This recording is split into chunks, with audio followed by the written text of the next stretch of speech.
कैसे हो आप लोग। तो पिछले लेक्चर में हमने काफ़ी कुछ देखा था कि bcrypt JS एक लाइब्रेरी थी जिसके हेल्प से हम क्या करवा रहे थे, अपना जो भी डेटा था हमारा उसको एक हैश डेटा में हम कन्वर्ट करवा रहे थे। ठीक है, मतलब जो भी हमारा पासवर्ड, जैसे MongoDB में ना, देखो MongoDB में क्या है कि जो भी मैं पासवर्ड स्टोर करवा रहा था वो हार्ड कोडेड हो रहा था, मतलब मुझे वो दिख रही थी क्या पासवर्ड है। तो आप जब किसी ऑर्गेनाइजेशन में काम करते हो तो मैं नहीं चाहता कि यूज़र का जो भी पासवर्ड होगा वो आपको शो हो, क्योंकि सारा डेटाबेस आपके पास रहने वाला है। ठीक है, तो मैं वही चीज़ यूज़ करके bcrypt एक एल्गोरिदम है जिसका यूज़ करके मैंने सेम पासवर्ड को एक हैश में कन्वर्ट कर दिया, ताकि कोई भी देखे भी तो उसको समझ ना आए। ठीक है, और काफ़ी एल्गोरिदम्स देखी थी हमने कल, MD5, SHA-1, SHA-512। ठीक है, और काफ़ी सारी चीज़ें हैं, और bcrypt जिसमें कि हमने bcrypt लाइब्रेरी की हेल्प ली थी और इसके थ्रू हमने कन्वर्ट करा था हैश में। ठीक है, इतना चीज़ हम समझ लिए। और मेन चीज़ हमारा आज का जो रहने वाला है वो है, सबसे पहले मैं बता दूं, आज का जो हमारा मेन चीज़ रहेगा वो है क्या, JWT। ठीक है, फॉर एग्ज़ाम्पल जब भी कोई यूज़र रजिस्टर करता है, ध्यान से सुना, जब भी कोई यूज़र रजिस्टर करेगा किसी भी वेबसाइट पे, तो पहले तो वेरिफिकेशन होगी कि क्या ये नाम का बंदा, ठीक है, क्या ये नाम का बंदा ऑलरेडी कोई है या इसका ईमेल सेम है या नहीं।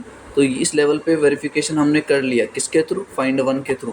अगर आपने नहीं देखा है तो वो देख लेना। find1 एक MongoDB की मेथड होती है जिसके थ्रू हम ये वेरीफाई करते हैं कि कोई भी पर्सन है वो ऑलरेडी, मतलब उसके जैसा ईमेल अपने डेटाबेस में कोई और है या नहीं। अगर है तो लिख देंगे हम यूज़र ऑलरेडी रजिस्टर्ड या यूज़र ऑलरेडी एग्जिस्ट, और अगर नहीं है तो उसको रजिस्टर करो। ठीक है, तो नहीं है तो उसको रजिस्टर करो। रजिस्टर हो गया। अब ये यूज़र जो रजिस्टर्ड हो गया है, यूज़र रजिस्टर होने के बाद हम क्या करते थे, इसके पासवर्ड को ध्यान से सुनना, मैं फ्लो समझाने की कोशिश कर रहा हूँ। जो पासवर्ड था उसको मैं किस में कन्वर्ट करता हूँ, हैश में। तो यहाँ तक हमने देख लिया था कि हैश में हम कैसे पासवर्ड स्टोर करवाते हैं। अब जब ये पासवर्ड स्टोर हो गया ना, जब यूज़र रजिस्टर्ड हो गया है किसी भी वेबसाइट पे, तो मैं क्या करूँगा, उसको एक टोकन दूंगा। ध्यान से सुनना, ये टोकनाइजेशन प्रोसेस है। ये कौन सा प्रोसेस है मैं बताता हूँ, और थ्योरी देखो थोड़ा बहुत समझ आना ज़रूरी है हमारे लिए। टोकनाइजेशन, इसमें क्या होता है ना कि जब यूज़र रजिस्टर्ड किया, सारा कुछ हो गया, जब उसका डेटाबेस में सारा स्टोर हो गया सारा चीज़, तो हम उसको एक टोकन देंगे, ठीक है। टोकन क्यों देते हैं हम? टोकन देते हैं इसलिए ताकि वो हर एक ऑपरेशंस कर सके। मतलब फॉर एग्ज़ाम्पल मैंने फ़्लिपकार्ट में रजिस्टर किया, मैं एग्ज़ाम्पल दे के समझाता हूँ। मैंने फ़्लिपकार्ट में रजिस्टर किया, ठीक है, रजिस्टर करके मैं लॉगिन करूँगा, तो यहीं पे मुझे क्या मिलेगा, लॉगिन और रजिस्टर्ड दोनों प्रोसेस में मुझे टोकन मिलता है। ठीक है, लेकिन रजिस्टर में ज़रूरी नहीं है आप दो, लेकिन लॉगिन में मिलना ही चाहिए टोकन। मतलब जब भी कोई पर्सन लॉगिन करे तो उसको एक टोकन देना है वैलिडेशन के लिए। टोकन दे दिया हमने लॉगिन करने के बाद। अब जब मैं कुछ भी परचेज़ करूँगा तो फ्लिपकार्ट कैसे समझता है कि मेरे ही अकाउंट से पैसा कटेगा, मेरे ही अकाउंट से ये परचेजिंग होगी, परचेजिंग या फिर कार्ट सिस्टम आप बोल लो, कि मेरे ही कार्ट में वो कैसे एंट्री होती है, मेरे ही कार्ट से वो कैसे एंट्री होती है। मैं अपने अकाउंट वाले कार्ट पे जाके देखूंगा तो वो ऐड हो जाती है आइटम्स, जो भी मैं ऐड करूंगा। समझ आ गई? तो फ्लिपकार्ट को ये कैसे समझ आ रहा है, सारा जो इसके पीछे का प्रोसेस है ना वो टोकन मैनेज करता है। ठीक है, मतलब जिस टोकन को मुझे दिया गया है, जब मैं टोकन जनरेट करवाऊंगा तो फ्लिपकार्ट क्या करेगा ना, इसी टोकन को वेरीफाई करेगा कि हाँ बंदा सही है। बंदा अगर सही है, टोकन अगर मैच कर रहा है, सेम टोकन अगर मैच कर रहा है, ये बात सुनो, टोकन अगर मैच करेगा तो वो मुझे मेरे कार्ट में ऐड कर देगा। मतलब सारा ऑपरेशंस जो हम परफॉर्म करेंगे ना वो टोकन के वेरिफिकेशन होने के बाद ही कर पाएंगे। ठीक है, टोकन कैसे वेरीफाई होता है वो हम देखेंगे। लेकिन मेरा जो मेन पर्पस है वो टोकन जनरेट करवाने का है। कौन सा टोकन करवाना है? JWT। JWT का क्या फुल फॉर्म होता है? Jason web token. जेसन का क्या फुल फॉर्म है? ऑलरेडी बता चुका हूँ, जावास्क्रिप्ट ऑब्जेक्ट नोटेशन। समझ आ गई चीज़ है अपने को? ठीक है, अब इसको मुझे जनरेट करवाना है। ध्यान से सुनना, किसको जनरेट करवाना है? JWT। आ जाओ फिर, सबसे पहले इसकी लाइब्रेरी पे चले आओ। देखो मैं इसके लाइब्रेरी पे आया जेसन वेब टोकन पे। अगर आपको कुछ भी खोजना है आप npm.js वाली वेबसाइट पे आ जाना और लाइब्रेरी सर्च कर लेना। हमें जेसन वेब टोकन चाहिए, सबसे पहले इसको इंस्टॉल करना पड़ेगा जेसन वेब टोकन वाली लाइब्रेरी को। ठीक है, हम करते हैं। टर्मिनल खोलो।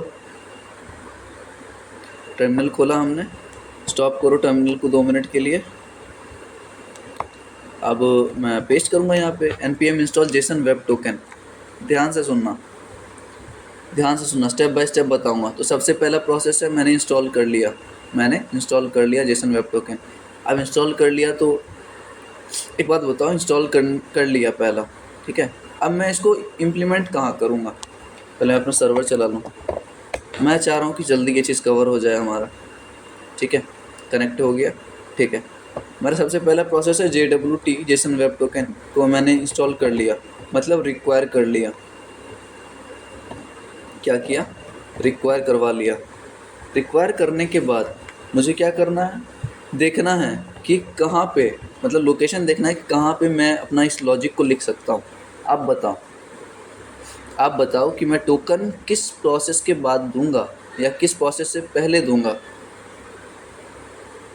ध्यान से सोच के बताओ कि मतलब कोई आदमी रजिस्टर कर रहा है, कोई यूज़र रजिस्टर कर रहा है हमारे वेबसाइट पे, तो मुझे टोकन देना है।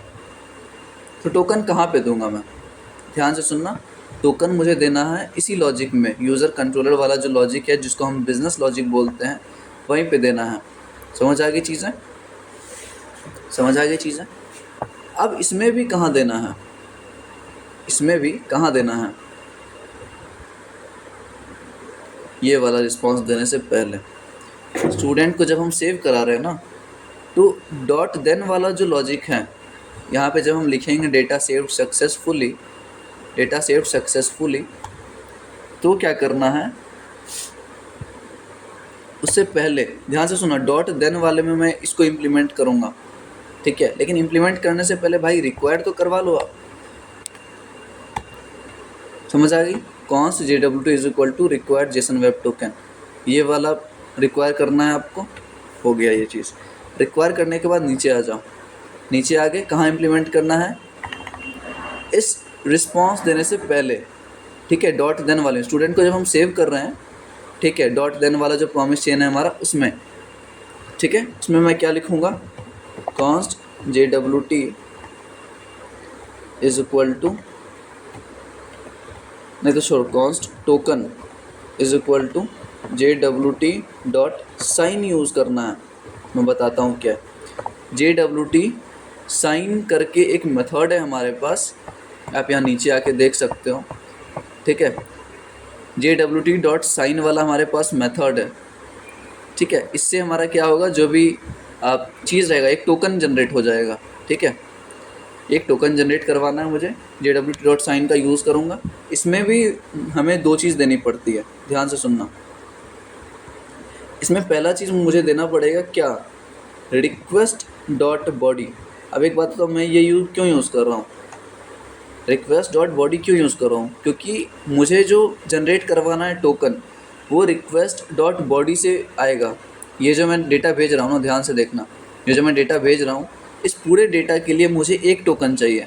इस पूरे डेटा के लिए मुझे एक टोकन चाहिए, ठीक है। मतलब आदमी कुछ भी भेजे, यूज़र नेम पासवर्ड, मुझे वो सारा डेटा का जो कंपाइलेशन होगा, कितना भी डेटा भेजे, उसके लिए मुझे एक ही टोकन चाहिए। तो पहला रिक्वेस्ट डॉट बॉडी भेजूँगा, पूरा डेटा ले लो आप और मुझे एक टोकन दे दो, इसलिए मैं रिक्वेस्ट डॉट बॉडी भेज रहा हूँ यहाँ से। सेकेंड में क्या भेजूँगा मैं? एक सीक्रेट की। ध्यान से देखना, एक सीक्रेट की। सीक्रेट की में आप कुछ भी लिख सकते हो, लेकिन ध्यान रहे कुछ भी लिखो तो वो कोट्स के अंदर होनी चाहिए, ठीक है। तो मैं क्या भेज रहा हूँ यहाँ से, एक सीक्रेट की। समझ आ गई चीज़ें। अब आपको अगर process.env वाला कॉन्सेप्ट पता है तो आप यहाँ से कट करके सीक्रेट की, देखो ऐसे नहीं रखते यहाँ पे, तो इसको कट करके आप यहाँ पे रख सकते हो।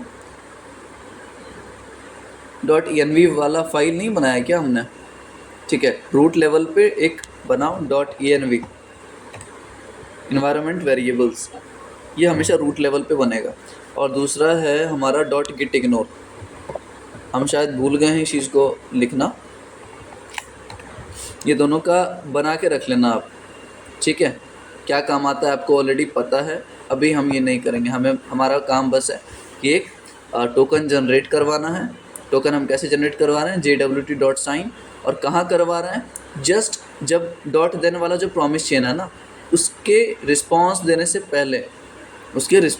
पहले, ठीक है, ये करवा लिया। बस एक ही लाइन लिखना है और इसी में चेक करवाएं कि ये काम कर रहा है या नहीं। अब मैं जो ये रिस्पॉन्स दे रहा हूँ उसको मैं .send ना दे के .json दूंगा, ठीक है, .json दूंगा। और यहाँ पे मैं दोनों लिख देता हूँ कि मैसेज क्या रहने वाला है, डेटा सेव्ड सक्सेसफुली, और सेकंड में मैं टोकन दे दूंगा। समझ आ गई चीज़ें, ताकि मुझे टोकन दिख जाए, डेटा सेव्ड सक्सेसफुली, और एक टोकन दे दो भाई मुझे, ठीक है, एक टोकन करवा दो आप। अब देखते हैं ये लॉजिक काम कर रहा है या नहीं मेरा। डेटाबेस परफेक्टली चल रहा है। इसको सेव तो करो भाई, पहले सेव हो गया। देखो यार, कुछ भी समझ ना आए तो पहला चीज़ तो आप देखो 3 चीज़ कर सकते हो। मैं एकदम सिंपल वे में बता रहा हूँ आपको। अगर कुछ भी समझ नहीं आ रहा बैकएंड से रिलेटेड कुछ भी, पहला चीज़ है आप npm.js वाली जो वेबसाइट है, ये वाली npmjs.com पे जाओ और लाइब्रेरी सर्च करो, जो कि लाइब्रेरी आपको समझ नहीं आ रही, ठीक है, इस पर आ जाओगे तो इस पर खोजो। इस पर नहीं मिला या कोई दिक्कत आ रही कि इस पर भी समझ नहीं आ रही, तो आप देखो स्टैक ओवरफ्लो, ठीक है। ये दोनों जगह देखने के बाद भी समझ नहीं आ रही, ठीक है, समझ नहीं आ रही, तो हमारी जो कम्युनिटी है, जो कि टेलीग्राम पे भी है, व्हाट्सएप पे भी है, वहाँ आप और लोगों से पूछो ये चीज़। काफ़ी सारे ऑलरेडी मेंबर्स इस चीज़ पे हैं, काम कर रहे हैं, और डेली का देखो कम्युनिकेशन करने से आपकी सारी चीज़ें क्लियर होंगी, ठीक है। ऐसा कम्युनिटी ज्वाइन करके नहीं रखना है, उससे बेटर करो ही मत। करोगे अगर कम्युनिटी ज्वाइन तो वहाँ पे और लोगों से इंटरेक्ट करो, क्वेश्चंस पूछो, और जो समझ नहीं आता उसका पूछो, सॉल्व करो साथ में बैठ के, ठीक है। तो पहला प्रोसेस npmjs.com पे जाओ, वहाँ नहीं मिला, स्टैक ओवरफ्लो पे जाओ, वहाँ भी नहीं मिला, फिर कम्युनिटी पे आओ कि भाई मुझे ये समझ नहीं आ रही, ठीक है। ये प्रोसेस रहना चाहिए आपका। अब मैं जब ये करवाऊँगा, अब मैं वापस हिट करवाता हूँ, तो क्या रिज़ल्ट आना चाहिए, यूज़र ऑलरेडी एग्जिस्ट, ठीक है। देखो काम कर रहा है, यूज़र ऑलरेडी एग्जिस्ट का। अब मैं अपना डेटा चेंज करता हूँ। डेटा क्या, अगर मेल भी अगर चेंज करूँ मैं तो काम बन जाएगा, बट लेट्स से अनिल, और यहाँ पे भी मैं अनिल ले लेता हूँ, ठीक है, और पासवर्ड में मैं अनिल ले लेता हूँ, ठीक है। अब आ जाना चाहिए क्या, डेटा सेव्ड सक्सेसफुली। लेकिन अब मेरा लॉजिक के हिसाब से मेरा टोकन भी शो करना चाहिए इसको, जो कि मैं जनरेट करवा रहा हूँ। ध्यान से सुनना, मेरा टोकन भी देना चाहिए इसको। समझ आ गई चीज़ें। अब मैं जब सेंड करूँगा, देखो आ गई चीज़ें, ये देखो मैसेज में आ गया डेटा सेव्ड सक्सेसफुली, और यहाँ पे मुझे एक टोकन मिल रहा है, देख रहे हो कितना कॉम्प्लेक्स है ये टोकन, पता नहीं कितने डिजिट्स का है, 128 होगा या आई डोंट नो, ठीक है। तो यही चीज़ मुझे जनरेट करवानी है, और जब कोई भी बंदा ऑपरेशन करेगा ना, फॉर एग्जांपल कोई बंदा परचेजिंग कर रहा है किसी भी चीज़ का, या कोई भी ऑपरेशन कर रहा है, तो ये टोकन मैं वेरीफाई करूँगा, ये टोकन से वेरीफाई करूँगा कि बंदा सही है और ये वेरीफाइड बंदा है, तभी मैं कुछ और ऑपरेशन करने का अलाउ करूँगा उसको। समझ आएगी चीज़ें। तो ये मेरा टोकन जनरेट हो गया है। अब मैं डेटाबेस में अगर देखूँ, अगर मैं डेटाबेस को रिफ़्रेश करूँ, एक बार रिफ़्रेश करूँ, तो आप देखो ये चीज़ काम कर रही है या नहीं। देखो यार, यूट्यूब पे काफ़ी सारे वीडियो मिल जाएंगे मुझे मालूम है, और आप सीख भी लोगे, लेकिन मैं चाहता हूँ कि जब आप सीखो ना तो एकदम डेप्थ में सीखो। और बैकएंड का और भी काफ़ी सारे लेक्चर्स होने वाले हैं, अराउंड 100 के अराउंड होगा। ठीक है, देखो पासवर्ड तो मुझे मिला, लेकिन यहाँ पे टोकन शो नहीं कर रहा। ठीक है, कोई दिक्कत नहीं, टोकन शो नहीं करा तो कोई दिक्कत नहीं भाई, टोकन वैसे जनरेट तो हो गया ना। टोकन कभी शो नहीं करते डेटाबेस में, या रखा नहीं जाता, इतना समझ लो आप। और इसके साथ में एक चीज़ और, आज का कॉन्सेप्ट मेरा ये टोकन जनरेट करवा लिया मैंने। ठीक है, मेरा काम हो गया यहाँ पे क्या, we have successfully generated our token. Token generate हो गया, इससे कि बंदा कोई भी ऑपरेशन करेगा ना तो टोकन वेरीफाई होगा, टोकन वेरिफिकेशन होगा। मैं एकदम, अरे यार रुक जाओ। ठीक है, टोकन वेरिफिकेशन होगा, उसके बाद बंदा कोई भी ऑपरेशन परफॉर्म कर सकता है, कोई भी यूज़र। ठीक है, इतना समझ लिया हमने। अब देखो, अब मैं एक चीज़ और चाहता हूँ कि जब ये पासवर्ड स्टोर हो गया, ईमेल, यूज़र नेम, पासवर्ड, सारा चीज़ स्टोर हो गया, तो मैं एक चीज़ और जानना चाहता हूँ कि यहाँ पे मुझे ये शो करे कि बंदा किस टाइम पे, किस डेट में स्टोर हुआ है। ठीक है, मतलब मुझे डेट चाहिए कि किस दिन ये यूज़र ने रजिस्टर किया है। ठीक है, क्रिएटेड और एट और अपडेटेड एट का मुझे कौन सी फंक्शनलिटी यहाँ चाहिए डेटाबेस में, कि बंदा किस दिन पे, क्रिएटेड एट मतलब किस दिन अपना उसने रजिस्ट्रेशन प्रोसेस किया था। ठीक है, तो इस चीज़ को करने के लिए हमें कॉन्सेप्ट यूज़ करेंगे जिसका नाम है टाइम स्टैम्प्स। ध्यान से सुनना, मैं कौन सा करूँगा, टाइम स्टैम्प। इसका क्या मतलब है टाइम स्टैम्प का, कि जब मैं ये फंक्शनैलिटी यूज़ करूँगा, कहाँ पे करना मैं बताता हूँ। टाइम स्टैम्प जब मैं यूज़ करूँगा फंक्शनैलिटी, तो ये मुझे बताएगा कि जो भी बंदा रजिस्टर्ड हुआ है वो कब हुआ है, किस दिन हुआ है। समझ आ गई चीज़ें, डेट बताएगा और शायद टाइम भी बताए मुझे। अब इस चीज़ को इम्प्लीमेंट मैं कहाँ करूँगा, इस चीज़ को करूँगा मैं, ध्यान से सुनना, कहाँ करना है, स्कीमा में। स्कीमा याद है, मॉडल में अपना स्कीमा डिफाइन करते थे और वहाँ सारा कुछ हम डेटा लिखते थे कि पासवर्ड जो होगा किस में होगा, यूज़र नेम होगा किस में होगा। तो करना कुछ नहीं, आप मॉडल्स में आओ, क्योंकि हमें मालूम है स्कीमा मैं मॉडल्स में लिखता हूँ। मॉडल्स में आओ, यहाँ देखो, यहाँ देखो, यूज़र नेम, ईमेल, पासवर्ड सबका मैंने टाइप दिखा रखा है और रिक्वायर्ड ट्रू कर रखा है। समझ आ गई चीज़ें। लास्ट वाले में मैं क्या करूँगा ना, लास्ट में एक मैं ऐसे ही ले लेता हूँ, यहाँ लिखूँगा टाइम स्टैम्प्स और ट्रू। जस्ट अ सेकेंड, क्या दिक्कत दे रही है भाई, प्रॉपर्टी असाइनमेंट एक्सपेक्टेड, ये कौन सा दिक्कत है, रुक जाओ।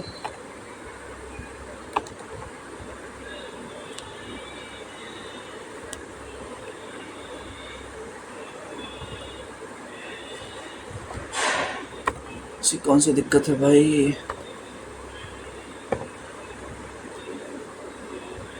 यहाँ भी चाहिए क्या इसको।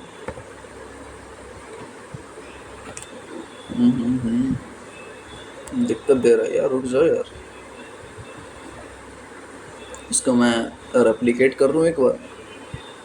ठीक है, और यहाँ पे मैं इसको हटाऊँ।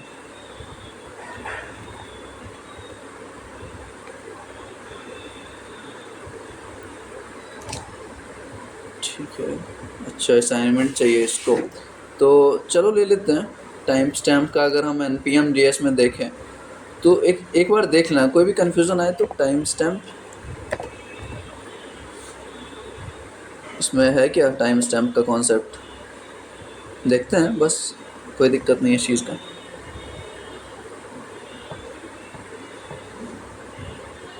नहीं है, रहने दो। ठीक है, हम क्या करते हैं, इसको हटाओ, इस चीज़ को हटाओ, और मैं यहीं पे लिखता हूँ अपना, लेट्स से यहाँ पे, चलो वापस करते हैं अपना टाइम स्टैम्प,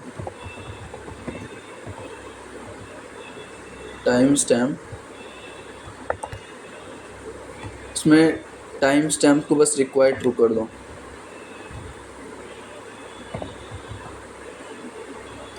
टाइम स्टैम्प्स, तो हम यहाँ पे टाइम स्टैम्प का देख रहे थे। मैंने यहाँ पे डिफ़ाइन किया टाइम स्टैम्प्स और टाइम स्टैम्प्स ट्रू करके। अब अगर मैं करवाऊँ हिट तो बस देखना है कि मुझे ये चीज़ काम कर रही है या नहीं। सेव करवाया मैंने और देखो एरर दे रहा है, ये एरर दे रहा है। Schema for a list of valid schema types, true is not valid for. ठीक है, इसका देखते हैं प्रोसेस कैसे हो सकता है ये। अपन अगर डायरेक्ट इसको करें,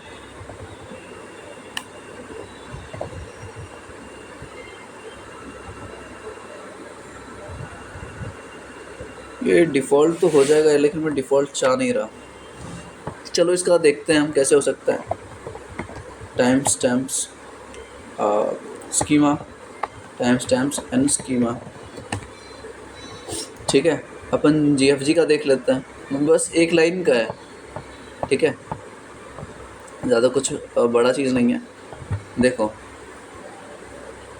यहाँ पे कौन सा new mongoose dot schema object के अंदर ये पहला ऑब्जेक्ट है, सेकंड ऑब्जेक्ट है एज, और तीसरा ऐसे ही ले रहा है वो। ठीक है, तीसरा हम अगर देखें तो टाइम स्टैम्प्स ट्रू ऐसे ही ले रहा है वो। तो हम भी तो भाई वही डिफ़ाइन कर रहे हैं कि आप ऐसे ही ले लो बस। फिर ये क्यों दिक्कत दे रहा है, भाई मुझे? चलो इसको अगर मैं क्विक फिक्स करूँ कोपायलट से। कोपायलट अगर आप में नहीं है तो कर लेना, बहुत ही हेल्प करता है ये चीज़। क्या दे रहा है मुझे? The problem is the time stamps option is incorrectly placed inside the schema definition, it should be an option pass to schema constructor. ठीक है, the edit generation was not successful, please try again. ठीक है, okay okay, close करो इस चीज़ को, close करो। एक चीज़ करते हैं यार अपन, इतना दिमाग लगाने से बेटर है ईमेल में देते हैं। जब ईमेल जनरेट हो जाए ना तो यहाँ आप मुझे बता दो कि टाइम स्टैम्प्स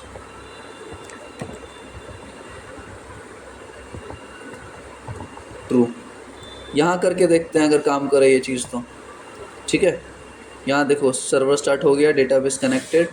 वापस जब मैं हिट करवाऊँगा तो यूज़र ऑलरेडी एग्जिस्ट का बता रहा है। अब मैं यहाँ पे ईमेल चेंज करूँगा। बस मुझे चेक करना है कि मेरा काम कर रहा है या नहीं।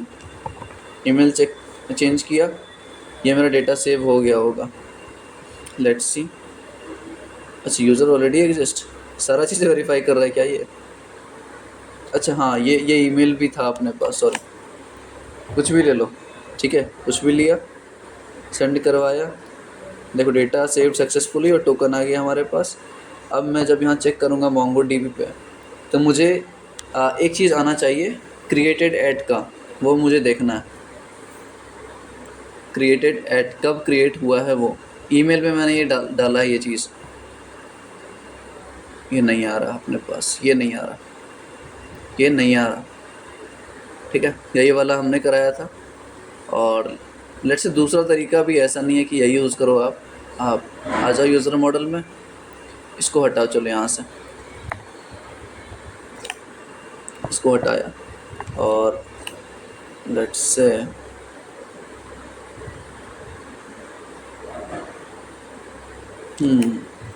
वापस इस चीज़ को इम्प्लीमेंट करो। अब वापस अगर करूँ मैं,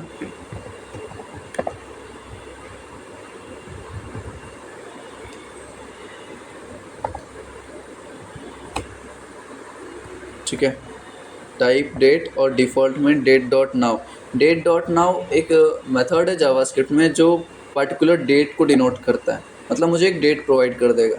अब मैं जब ये चीज़ करूँ तो अब हो जाना चाहिए, लेकिन मैं ये नहीं चाह रहा था। मैं चाह रहा था एक लाइन में ये परफॉर्म हो जाए। ये शायद अब काम करे। यूज़र ऑलरेडी रजिस्टर्ड बताओ। ठीक है, काम कर रहा है अपना। अब ये चेंज करते हैं, कुछ भी सेंड कराओ, हो गया सेव। पासवर्ड आ गया मेरे पास, टोकन आ गया। पासवर्ड हमेशा हैश में आएगा, टोकन भी हमेशा हैश में आएगा। तो वापस मैं जब इसको चेक करवाऊँ मोंगो डीबी को, तो लेट्स सी क्या शो करता है ये। देखो टाइम स्टैम्प्स करके आया ये, ठीक है। लेकिन देख लो मुझे ये चीज़ें मिल गई हैं किस डेट में हुआ और कितने टाइम में हुआ है। टाइम ये रहा और डेट ये रहा, ठीक है। डेट ये रहा और टाइम ये रहा। तो यही चीज़ मैं जनरेट करवाने की कोशिश कर रहा था और ऑब्वियसली मेरे दूसरे ऑप्शन से मैंने किया ये चीज़। एक डायरेक्ट आता है टाइम स्टैम्प्स आपको ट्रू लिखना है, ठीक है। टाइम स्टैम्प्स ट्रू जैसा इसने इंक्लूड किया है, देखो यहाँ पे किया ना इसने टाइम स्टैम्प्स ट्रू, बट कुछ दिक्कतें होंगी कुछ सिंटेक्स वगैरह का, इसलिए ये नहीं ले रहा था। तो दूसरे तरीका हमने देख लिया, ठीक है। तो ये चीज़ इम्प्लीमेंट कर लेना और होप सो ये लेक्चर समझ आ गई होंगी आप लोगों को। चलो नेक्स्ट लेक्चर में बात करते हैं। Bye bye.